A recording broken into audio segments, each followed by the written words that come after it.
Tournament నిర్వహిస్తున్న 2007-8 batch వారి స్నేహితులైనటువంటి నోముల లక్ష్మారెడ్డి, తీగల సంతోష్, గుడాల సాయిలు, వాల్గోట్ నరేష్ వీరు వాళ్ళ క్లాస్మేట్లు అయినటువంటి వాళ్లకు జ్ఞాపకంగా ఈరోజు నల్లవేలి గ్రామంలో 2 రోజుల టోర్నమెంట్ నిర్వహిస్తున్నారు.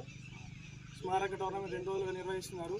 ఇందులో భాగంగా జూనియర్స్ టీమ్ అండ్ సీనియర్స్ టీంకు 2 టీములుగా 2 కప్పులుగా విభజించి సీనియర్ జూనియర్గా ఆడిపించడం జరుగుతుంది.